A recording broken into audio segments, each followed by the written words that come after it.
Hi,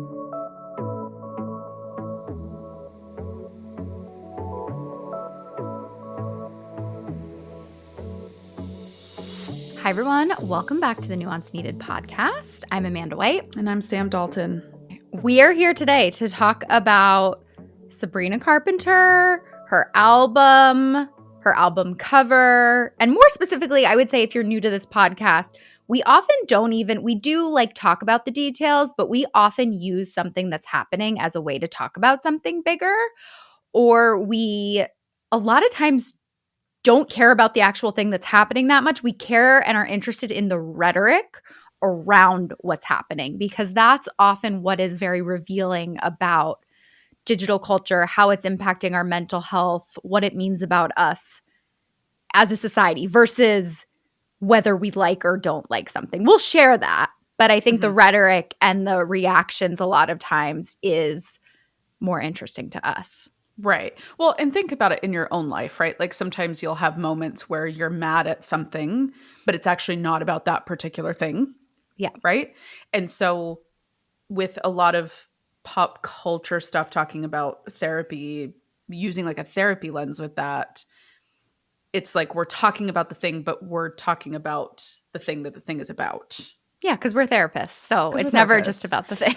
No, and we exist in layers and multitudes, and so now we're just helping you do the same. Mm-hmm. Yeah, and fun fact, right? In therapy, there is this concept of content versus process, and how content is sort of the details, the surface level things, what happened with your mom.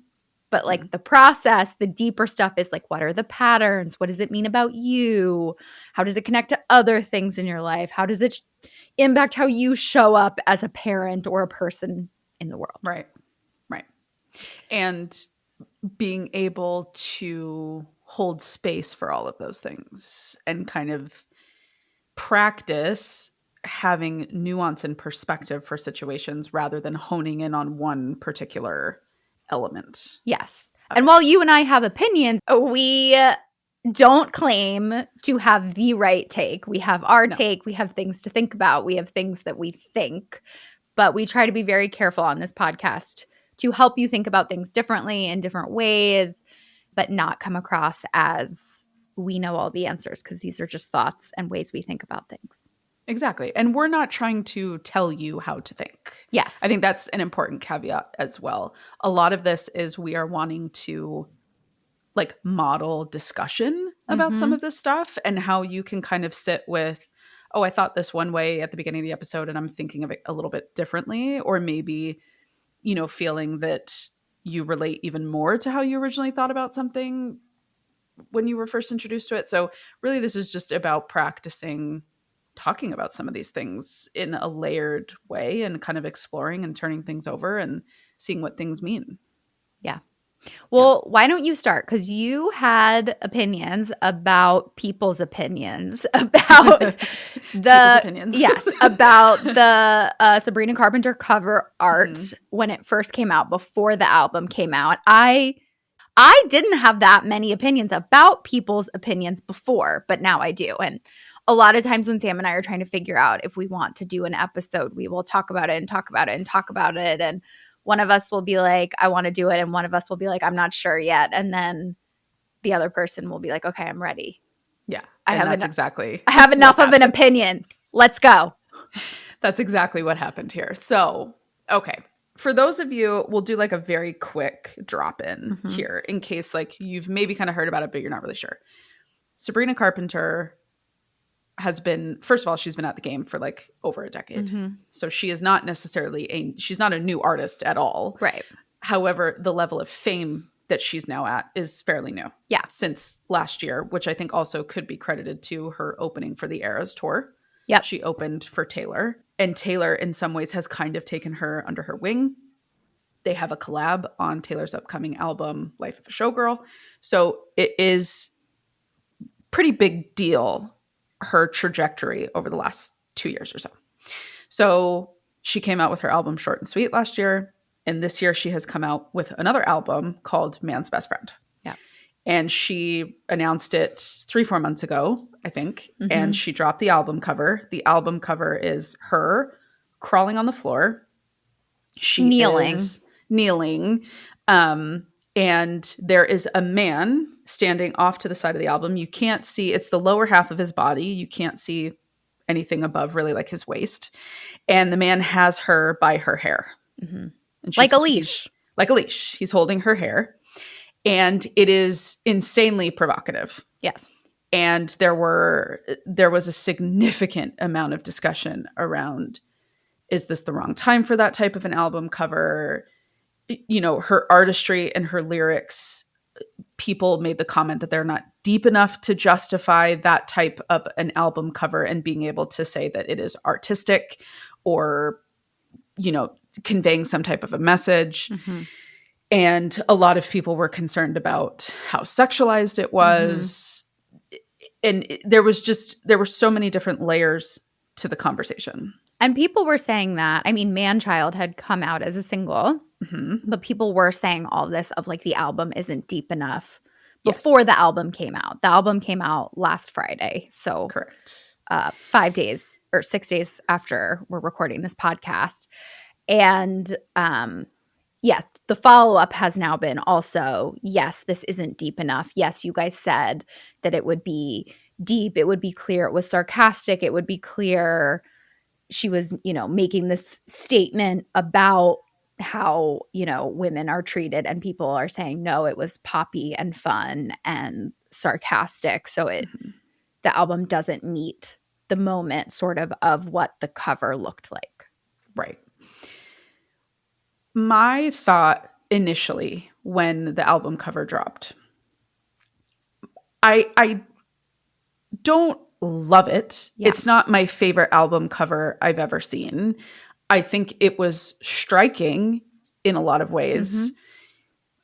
My red flags were brought back down when I looked at it and said to myself, okay, if I were to put myself in the shoes of Sabrina, what is she trying to convey here? And I think my biggest thing was, if the man's face had been present on the cover, if I could have been able to see his entire body, and if he was posed in a certain way, he had been making maybe like a particular type of face, I think I would feel much more concerned about the subservient, submissive message that sends.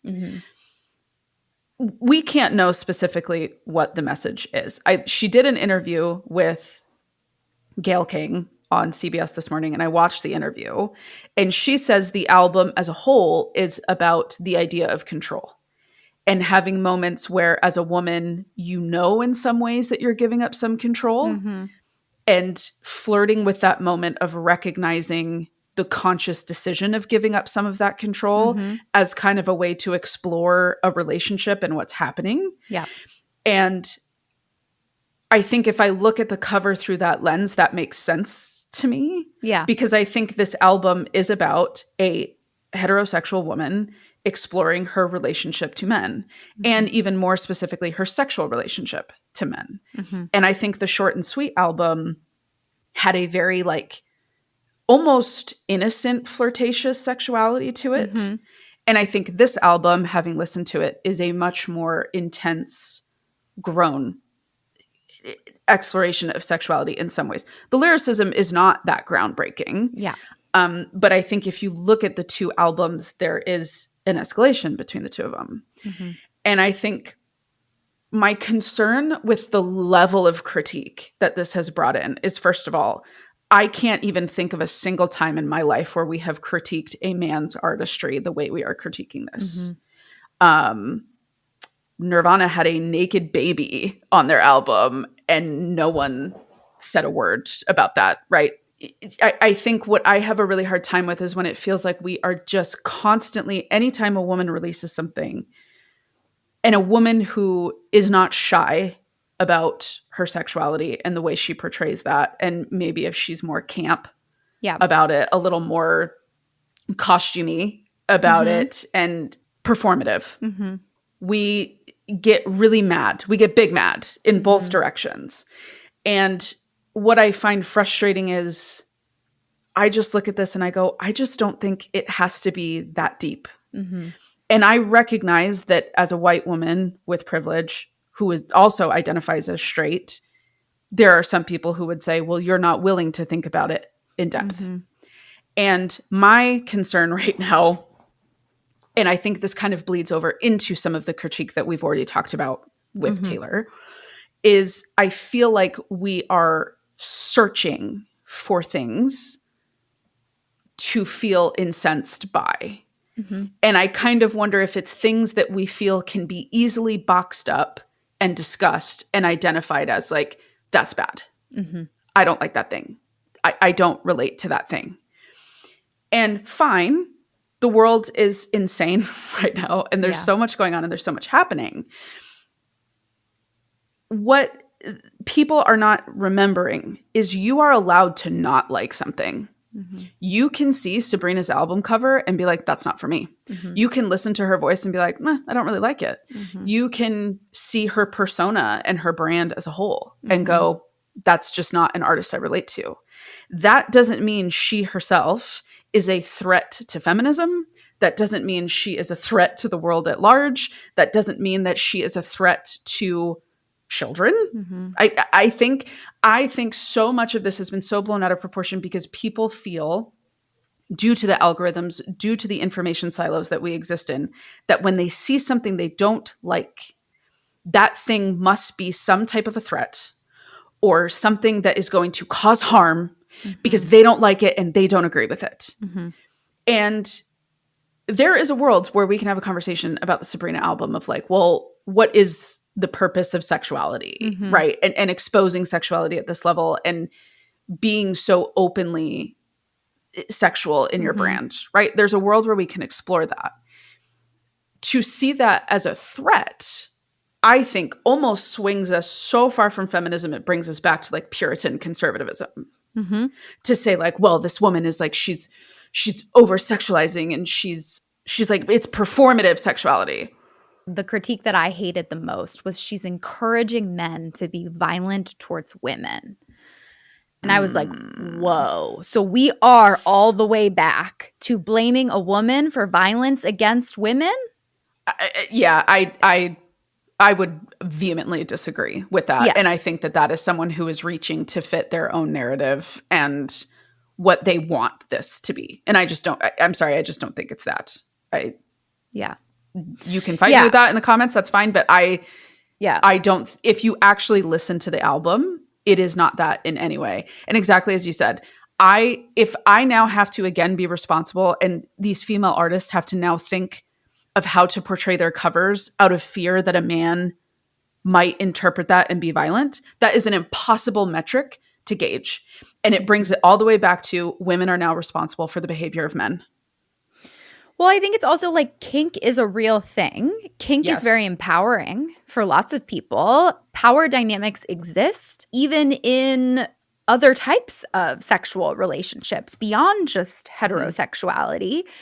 And there, I think that it is an interesting exploration of, I mean, I don't like the cover either. I'm not, it wouldn't be, a poster I put on my wall or a cover I even want to buy. I've listened to the album and I don't love looking at the cover even when I do really like the song Nobody's Son. Like, I think the problem is you can critique the album, you can critique the art. And that is a distinct critique. And Sam and I have been noodling around and will do an episode very soon on like who gets to be a critic, what is critique, what does it look like? But that's not what we're doing right now. That is separate from feminism, Sabrina Carpenter as a person, her influence, how it's impacting society, all of those things. So if I'm just in the camp of critiquing the art of it, I don't love the cover. And I don't think the cover being that shocking really matches with the overall tone of the album. I think a lot of it is kitschy, it is campy.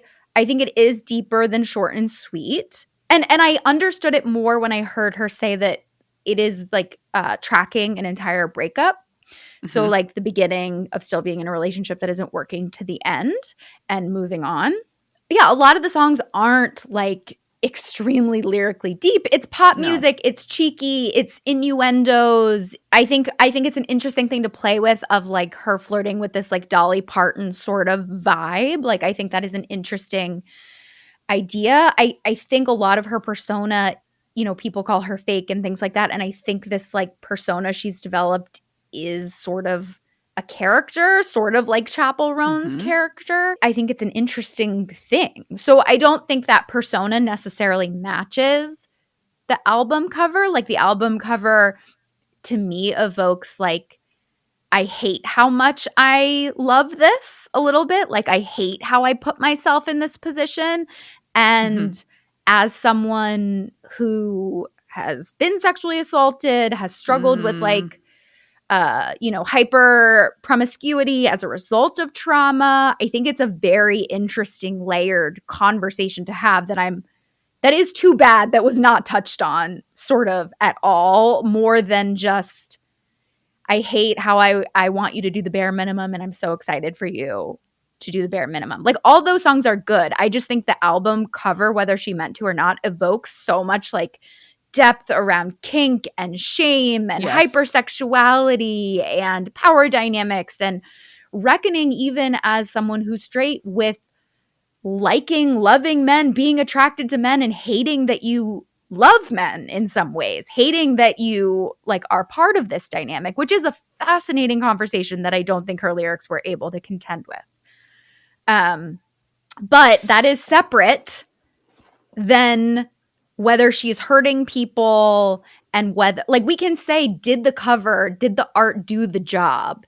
Did the lyrics do a good job of creating this world? And that is separate from saying she's harming people, she's a bad feminist, you know, she's dangerous, essentially.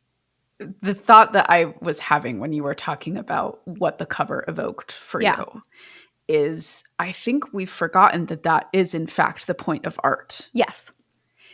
And if you see something that is triggering to you, upsetting to you, it evokes a type of visceral emotional response. That is not indicative that the artist intended to cause you harm Yes. by creating this piece. What is happening in that moment is you are having a reaction to that piece because it is causing you to remember some type of an experience, some type of an emotion that you have had in the past. Yeah. And it's bringing that up in a visceral way. Yeah. And so if someone were to come to me and say like, I just cannot believe this Sabrina cover. I cannot believe it. My question would be why? Yeah. And I don't want the academic reasoning. Mm-hmm. I want you to explore, why are you upset by it? What did that evoke in you? Did it bring up memories of sexual trauma? Yeah. Did it bring up memories of a time in a relationship where you felt powerless in a position that you didn't want to be in? Mm-hmm. Did it bring up memories of maybe when you were involved in BDSM and kink and you thought you really liked it and now that's not your thing anymore? And it brought you back to that space. Or also, like, you can be scared of the way the direction of the country is headed. You can be scared about this topic without it being her fault.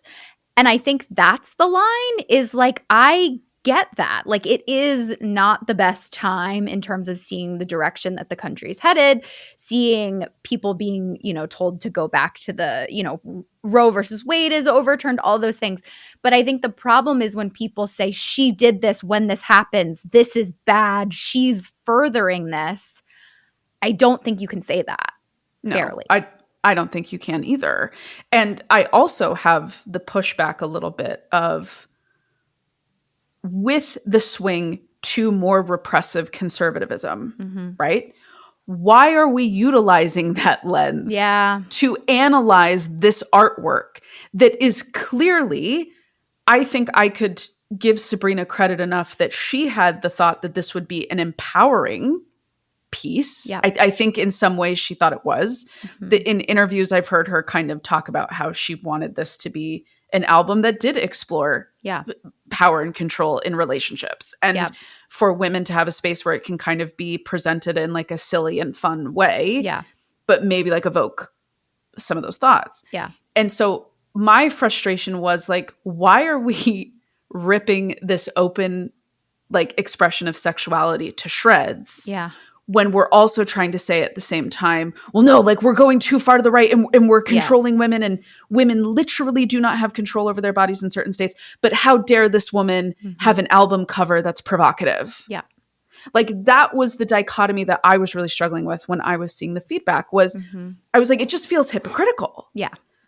Like it feels like we're judging this person for being an artist, which we've spent years telling women to be an artist. Yeah. Don't be shamed about your sexuality, because we are shamed about our sexuality and every day. The right hates her too. So hates her. I think my Achilles heel is I am so prone to side with women. Mm-hmm. I am so prone to try to see the perspective of a woman and her decision before I assume that that woman had ill intent. Yeah. Especially when we are talking about artistry, right? If we are talking about a political figure, a little bit different. Yeah. I put you in that job. Yes. You have a different level of responsibility to me and the things that I also you're expect. Like stuff, like your job is not to interpretate like things that can be interpreted in different ways. No. Your job is to like advocate for people or pass laws and like listen to your constituents. Correct. Those are the people we need to be yelling at right now, aggressively. Yeah. And some people are. I don't think enough people are. Yeah. I think too many people are yelling at each other to be doing more without stepping back to ask like, okay, what can I do? Yeah. I have to stop yelling at people, and I just have to start actually doing something for myself to help me feel that I am contributing to moving forward. Yeah. And when I see people infighting about something as innocuous as the Sabrina Carpenter album, it makes me really angry. Yeah. Because it's like, this is the exact type of infighting for those of us that have the same types of beliefs, for those of us that do want to support women's rights, LGBTQ rights, like have equity in capitalism, have a more fair tax structure, like whatever list you want to put to that. For those of us that find ourselves in that type of a group, believing that some type of way, when we're sitting there ripping each other apart because we're mad about the Sabrina Carpenter album, or because we're mad that Taylor Swift released another vinyl edition, that is a waste of time. Like those are conversations that are meant to be had amongst like you and your girlfriends on a night out. It doesn't have to be turned into this huge production. And I think someone's going to get mad at me for this, and that's okay. I'm okay with that. But I think it distracts from real conversations. It distracts from real issues that we need to be talking about. And talking about feminism and talking about sexuality are all very important. And I think even more so since the fall of Roe, we need to be having those conversations openly. What I don't want to be seeing is villainizing a female artist who happened to have a sexually provocative cover. Yeah. That's where my concern lies right now. Well, I have a question for you, Sam, that is something that I think about with us of like, how do we decide what to critique? And because right, like we did an episode on the let them theory, and a very common critique of us when we did that was, why are you tearing down a woman? We need to support other women. And I'm trying to like in real time as we're talking about this, just because I think someone, right, could say that we're being hypocritical. Yeah. And I think like, what is our line of like, I think you can't say like, we can't, don't critique any women or anything like that. That's not fair. We can't even say I'm only going to critique people that I don't agree with politically. That's not fair. I mean, I think our issue is less about Mel Robbins, and I'm figuring this out as I'm saying it, is the industry, not her. I think the self-help guru culture as an industry, we have much more of an issue with than even Mel Robbins. And I think we used her book, which we don't particularly like, as an avenue to talk about a trend we see. Ironically, and people said, well, you're not talking about Tony Robbins. You're not talking about other people who have more power in the space. And I think that is like a fair critique. I haven't read any of Tony Robbins' books. No. So I don't really have an opinion to talk about it. Maybe we should make ourselves read them, but I don't think that many of our listeners are super interested necessarily in Tony Robbins compared to Mel. And I think that she entered the lexicon this year in such an intense way. And we chose to talk about her also because of the rhetoric we saw on social media. And we both had experiences with clients saying, I didn't like this. Is there something wrong with me? And we saw people also misinterpreting it online. Mm-hmm. And also notice how we both admitted, like, we're not thrilled about Sabrina's cover. Yeah. It's not our favorite. Yeah. Like, and that's fine. I don't think that's the art I would have chosen for the album. I think it would have been much better if she did the cat one. Yes, I completely agree. Because it would be cheekier, it would be sillier. Mm-hmm. It just felt more in alignment. But it's her art. She gets to choose. She gets to do whatever just she wants. Just like some of the other covers that Taylor Swift put out, I think are better than the front one. I completely agree. But it's her art, and she gets to choose. That when she was in her meeting to decide the cover, she looked at that one and was like, that is what my heart wants. Yeah. And that's what she got. Yep. And with like Mel Robbins, I have no problem with Mel Robbins as a person. Yeah. I can, and we talked about this in the episode where I understand why she's doing what she's doing. This is a money-making endeavor. Yep. This is a money-making endeavor. Yep. And when you stand up with your whole chest and tell me that you have tools that will help change people's lives overnight. Yeah. And you have no professional background, I, as a professional, get some latitude to question that and to kind of reassess and add some layers and some insight as to why I find that a little concerning. I didn't want her canceled.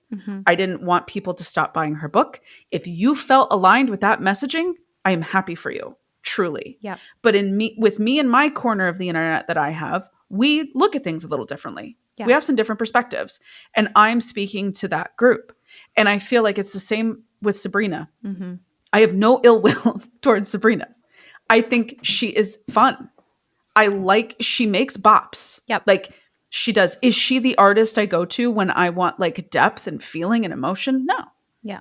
She's the artist I go to when I'm on a long drive and I just don't want to have to think, and I bop around and it's fun and it's catchy and it's cute. And I loved the Taste video with Coleman Domingo. It was very fun. I thought her outfits were beautiful. And that is how I enjoy it. Yeah, the Tears video was like a take on the Rocky Horror Picture Show, which was really cool when you connected that dot. Yeah, I loved it. I thought it was so good. I'm so glad you brought that up of like, we can still critique women. What I don't like is women don't get a fair shake from the outset. We don't focus on the content that we're talking about. We immediately demonize the creator of that content. Yeah. And that is what I am trying to undo within myself. Yeah. With my own internalized misogyny and sexism that we all have. Every single woman has it. Yeah. And I try really hard to fight that urge. And I'm not perfect. And I'm not sitting here asking you to be perfect. I'm just, if you saw that and had like a particularly strong response to it, I would just really encourage you to kind of like pull back and allow yourself to explore it at a personal level without feeling that this is something that, oh my God, this is causing harm, irreparable harm on a scale that we won't be able to recover from.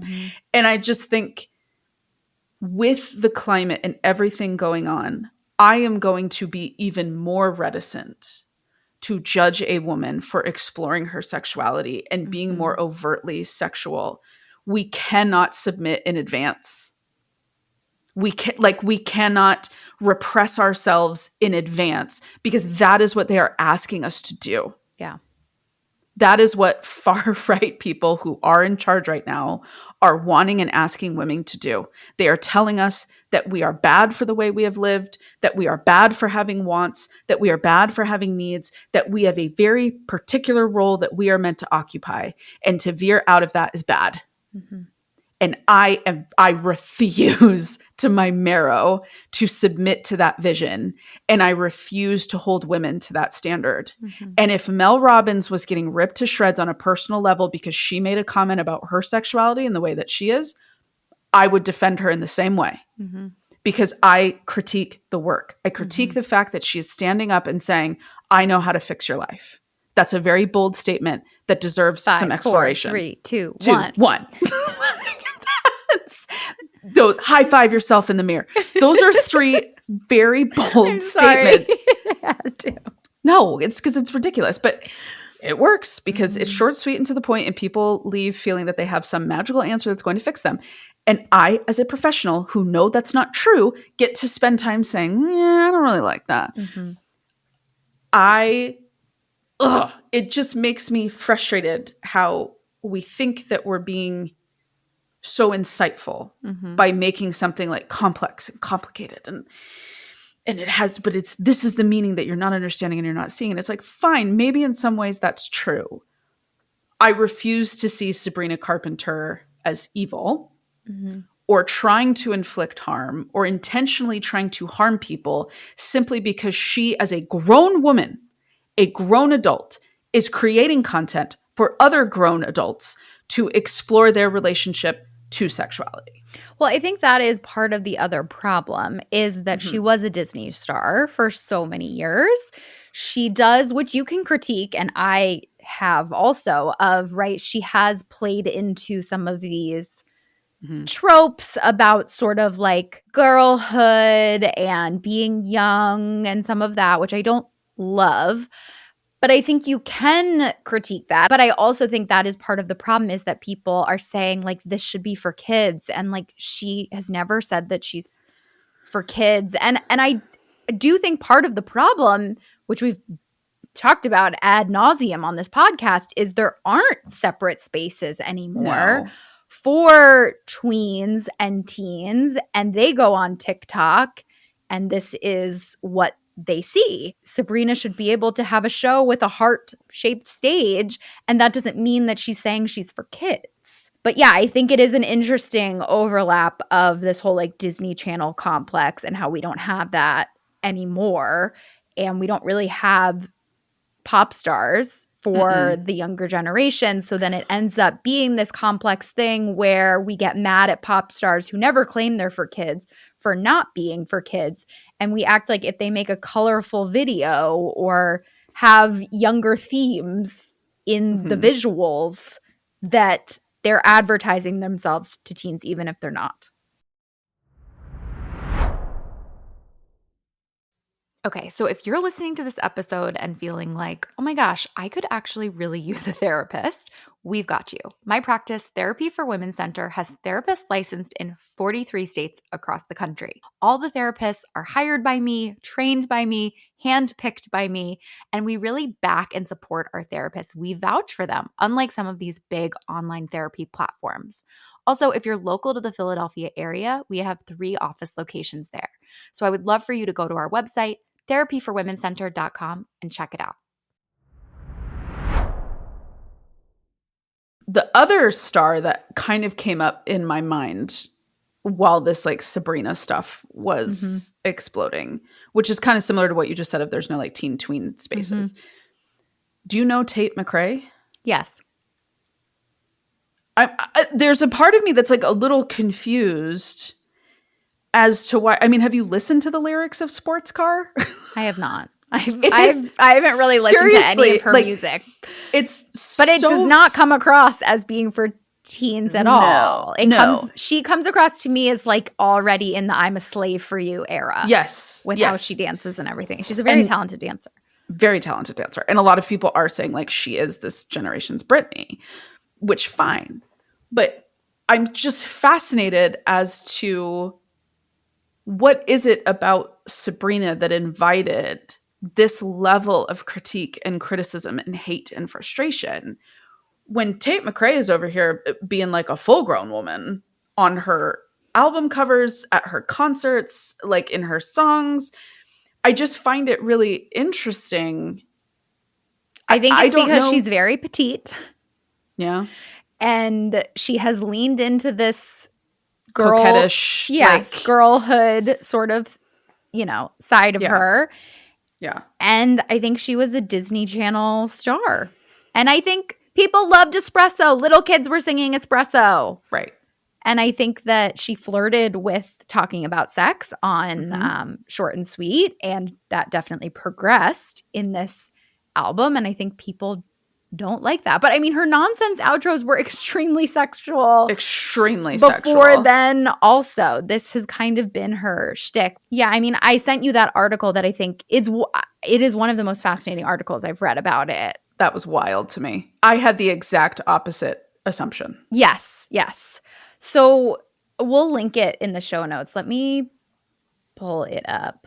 I saw a piece on Substack called Men Don't Even Like Sabrina Carpenter. And what's fascinating about this writer is she did like a deep dive into finding out if men thought Sabrina Carpenter was attractive. And based on, I think, going through Reddit, looking at things, asking people, all that stuff, it seems like the majority of men do not like her and do not find her attractive. And the reason they feel that way is that they kind of think that her sexual persona is fake.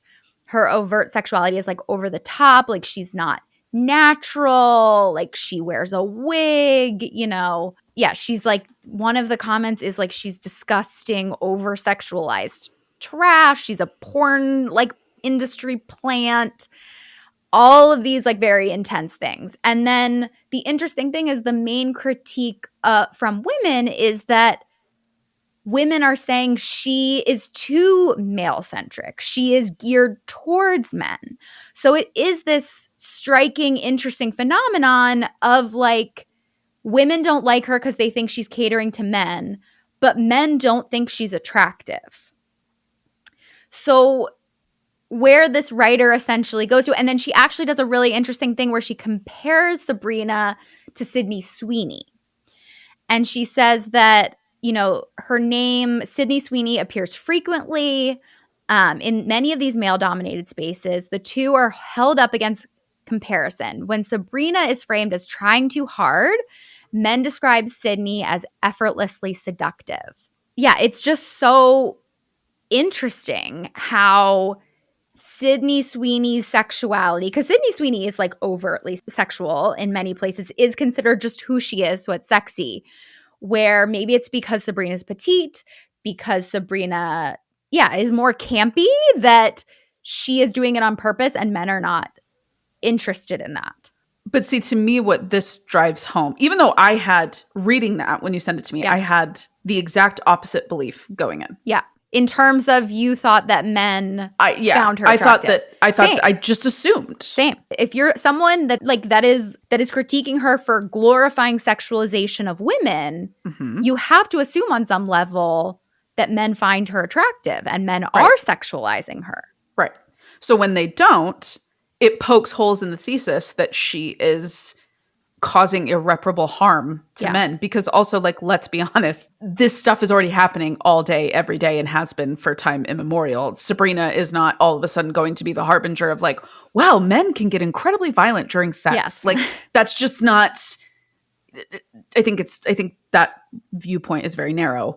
However, I think what's so fascinating and what the article brought up for me is this idea of being the pick-me. And when men talk about someone being effortless and cool, what they're saying is, oh, this is a girl that could like have a beer with me and watch the game. Which Sydney Sweeney looks like she could. And what's so sinister is I'm like, wow, we really are wrapping ourselves around the axle, thinking that we are so decentering ourselves of men. When in reality, this whole conversation and debate is centered around what men could possibly think about this album. Yes. And they're not thinking about it. They're not even thinking about it. They don't even care. They don't even like it because it's not for them, because she's not making art for them. Yeah. And I felt so vindicated in my own way to be like, oh my God, like here we go debating this whole thing of like a woman being sexual. How is that impacting men? How is that impacting kids? What are we going to do? Yeah. Why are we still doing this? Are we doing it enough? And men are sitting over there not caring. Not even not caring. They're like, I mean, some of the comments, which I guess so you could aggressive. pick apart of, you know, what is a sample size and stuff like this. But this author seems to have done a really good job of digging into tons of different types of comments.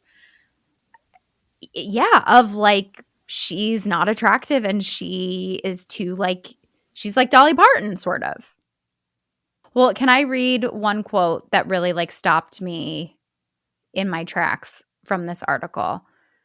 Even when women seem to cater to male fantasies, there's no guarantee of reward. Sabrina reflects many of her visuals associated with heterosexual male gaze through makeup, clothing, and overt sex appeal. And yet, she is mocked and dismissed by the very audience she's supposedly pandering to. This is the deeper and more uncomfortable truth that many feminist readings overlook. The male gaze doesn't merely desire women, it disciplines them. It will still dehumanize the same women it supposedly desires, especially when that desire is seen as not earned through authenticity. In this way, the idea of appealing to men as a strategy of power collapses. God, that's so good. Mm-hmm.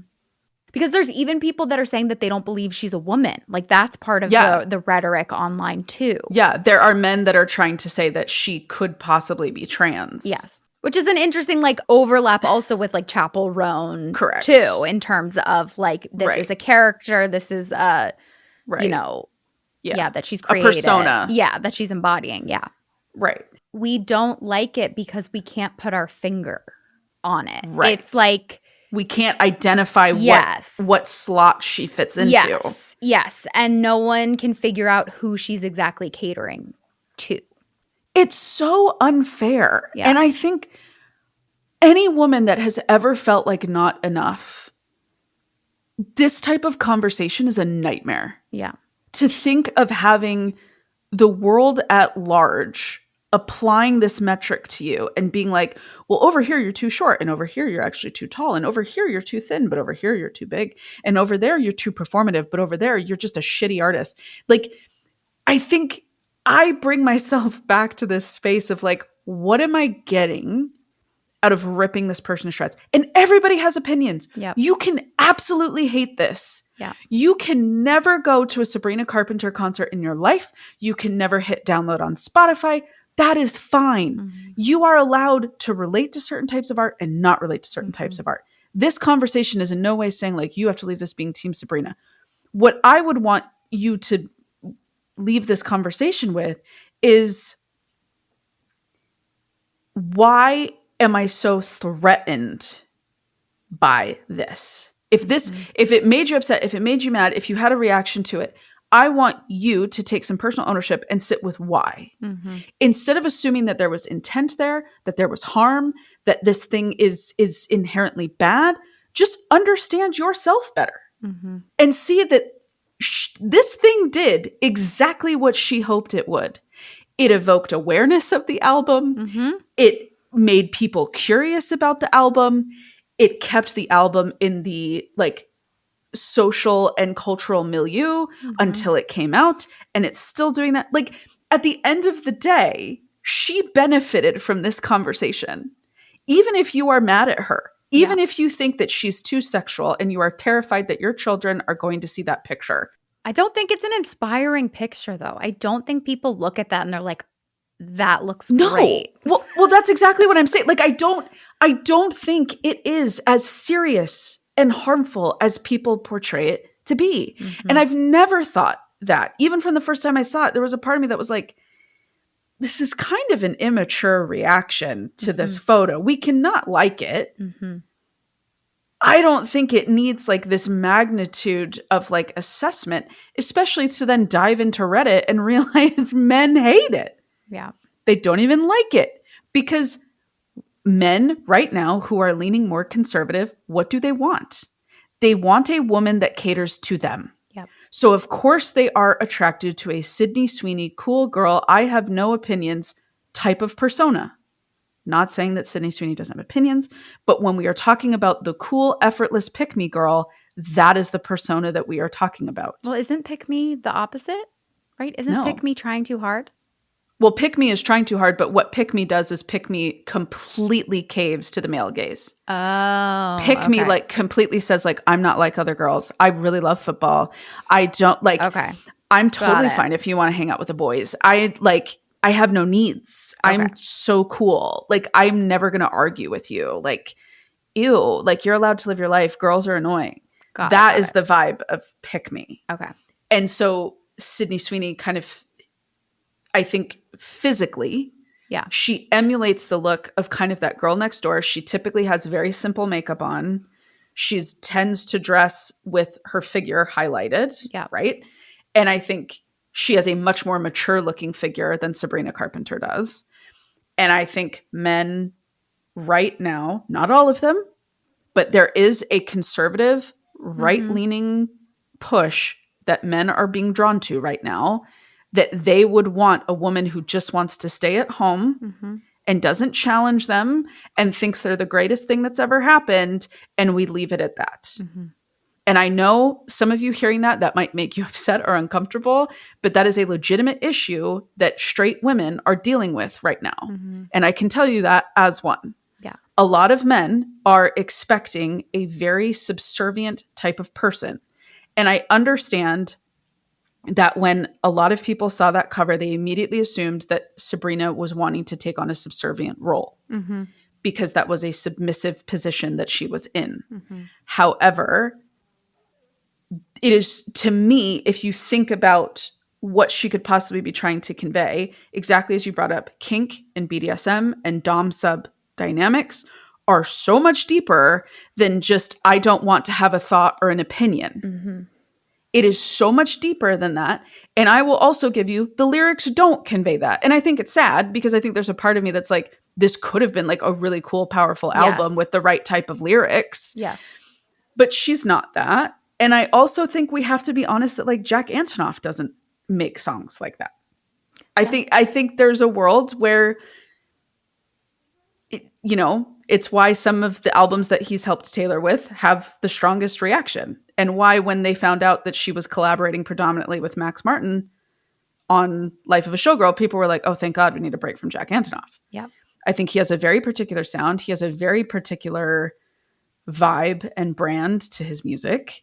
And I don't mind him personally, but I wonder if it was the right production for the type of message that she thought she was giving with the album. If that makes sense. I think that makes sense. Especially when in the Gayle King interview, she's like, yeah, like this was about exploring control. And I'm like, I don't hear that in Man-Child.